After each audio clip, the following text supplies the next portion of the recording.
Salut, c'est Karine, nouvelle vidéo. Aujourd'hui, je vous parle d'une mésaventure. Ouais. Je vous l'avais dit, hein, au début de ma chaîne, je vous l'avais dit, là, quand j'ai commencé il y a à peu près 2 mois, ma chaîne, j'allais parler aussi des mésaventures, puis des échecs qui m'arrivent, puis les défis que je rencontre. C'est pas juste, je veux pas une chaîne de uniquement des tutoriels, là. Je vais vous donner un peu mes mésaventures, puis mes façons de m'en sortir aussi, parce que là, ça va être le cas. Il m'est arrivé quelque chose imprévu. Il faut que je trouve une solution. Je pense que j'ai trouvé. C'est ça. Fait que pour vous raconter la petite histoire, c'est ça. J'ai adopté un chien. C'est dans la montagne des Pyrénées. Là, il est rendu à 9 mois et demi. Puis le printemps, pour lui, tout est beau, tout est merveilleux, tout est nouveau, tout est fantastique. Là, franchement, là, c'est vraiment... il s'amuse, c'est nouveau. Puis il est jeune encore. Puis j'ai profité. On a une belle journée qui faisait beau pour faire le ménage dans ma fraiserie. C'était ma fraiserie, elle a commencé en 2020. Je m'étais fait donner en pleine pandémie. Là, j'ai quelqu'un qui m'avait donné juste un rejet de plantes de fraises, juste un petit bébé de plantes de fraises en 2020. Puis j'avais essayé de le remultiplier le plus que je pouvais. Chaque petit rejet que ce plant-là m'avait fait au courant de l'été, je m'arrangeais toujours pour qu'il soit en contact avec la terre pour toujours en revoir des nouveaux à chaque année. Fait que 2020, 2021, 2022, 2023, à chaque année, je m'arrangeais pour toujours récupérer ces petits bébés-là, puis m'arranger pour avoir une grosse fraiserie, parce que chez nous, les fraises, hein, on en mange beaucoup. Fait que j'avais fait ça. J'étais rendue vraiment là avec quelque chose de vraiment potable. Là. Franchement, là, c'était une belle fraiserie. Elle faisait presque tout un de mes bacs de potager. Ça allait bien. J'étais super bien partie. Puis c'est ça, le printemps, je faisais le ménage là-dedans, beau paillis neuf. Le chien à côté de moi, ça allait super bien, il était tranquille, il sentait un petit peu, mais sans plus. Puis je profitais d'une belle journée aussi qui faisait soleil. Les premières journées du printemps, on cherchait quoi faire dehors, hein, fait que j'étais allée me salir les mains là-dedans. Ça a super bien été. Les quelques jours ont passé, puis je pense que c'est 2 ou 3 jours après, on trouvait que le chien était pas mal tranquille dehors. Vraiment d'habitude, il fait que japper. Il jappe tout le temps. Mais là, il jappait pas, il était bien tranquille. Puis après ça, il est arrivé à la porte pour vouloir rentrer. Ouais. Il était noir. Il était noir. C'était... J'ai compris. J'ai compris ce qui s'était passé. Je suis sortie dehors, je suis allée dans mon potager, je suis allée voir la fraiserie. J'allais fondre en larmes. Franchement, là, j'allais fondre en larmes. J'étais fâchée, j'étais déçue. J'avais mis beaucoup de travail là-dedans. Puis lui, il venait de tout détruire en dedans de quelques minutes. Il avait creusé des trous, il avait creusé profond. Puis lui, il était tout sale. Fait que fallait recommencer. Fait que moi, je suis rentrée dans la maison avec le chien. Mon conjoint, en catastrophe, a essayé de fouiller dans la terre, mélanger avec le paillis, mélanger avec tout, pour essayer de retrouver des plants un peu, pour remettre au moins les racines dans le sol, puis voir là qu'est-ce qu'elle allait pogner. Il a pris tout ce qu'il pouvait, hein, tout ce qu'il était capable de trouver. Puis il a remis ça là-dedans.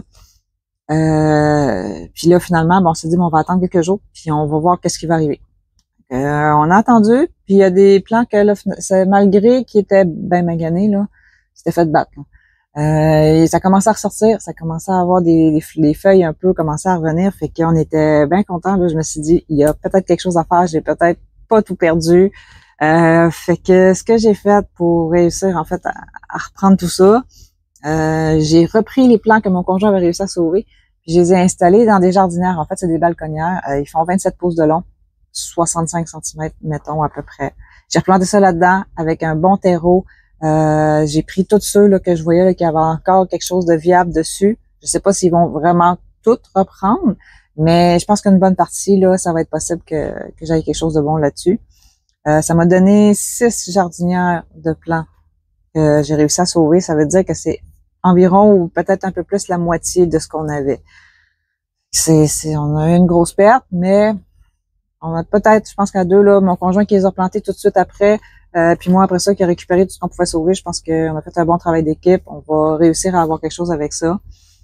Là, sont en jardinière. Je les ai mis dans mes jardinières. Sont à un endroit que le chien n'a pas accès. Il peut pas creuser dedans. Je pense pas qu'il va creuser dedans non plus. Sur les 6 jardinières, il y a des plants que ça, je suis pas mal confiante. Je sais que j'ai pas vraiment tout perdu. J'ai perdu pas mal, mais pas complètement tout.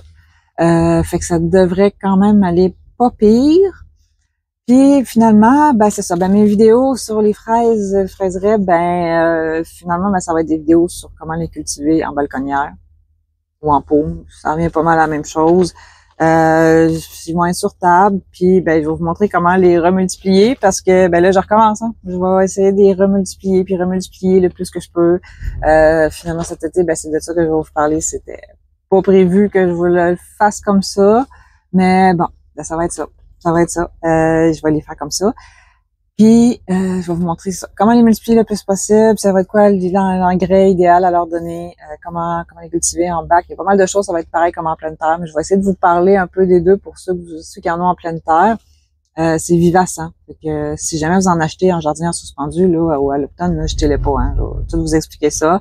Ça va juste être différent de ce que j'avais prévu. Mais bon. Puis le potager, ben là, il y a des endroits où ce que le chien peut passer. La marmotte passait pas, mais le chien, lui, il fait 100 livres. Hein. Fait que va falloir aménager ça pour qu'il puisse plus y aller. C'est ce qu'on va travailler, moi et mon conjoint, cette semaine, pour vraiment là que ça cesse. Puis je pense que mon chien, vous allez le voir sur ma chaîne pas mal cet été, là. Il va être pas mal présent. J'espère qu'il va commencer à apprendre là, des choses là.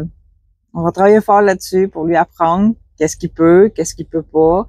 Mais bon, je garantis rien. Je garantis rien. Puis là, ben, c'était une mésaventure avec les fraises. Suivez ma chaîne, vous allez voir qu'est-ce qui va arriver avec ça. Ça va être quoi le résultat après, puis quel genre de récolte je vais avoir avec des plants maganés. Hein. Ils font pic-pic, mais je pense que je vais m'en sortir puis que je vais quand même manger quelques fraises cette année. En attendant, ben, je vous prépare d'autres vidéos. Hein. Abonnez-vous parce que j'ai pas d'horaire fixe pour faire mes vidéos. J'y vais avec la météo et avec mon temps. Donc, abonnez-vous, activez les notifications pour pouvoir les recevoir quand je les fais. Puis j'en prépare plein d'autres. Bientôt, on commence à planter en pleine terre là, dans les prochains jours, prochaines semaines. Là, on commence à faire ça. Donc, ça va bientôt, je vais tout vous montrer ça. Bye bye.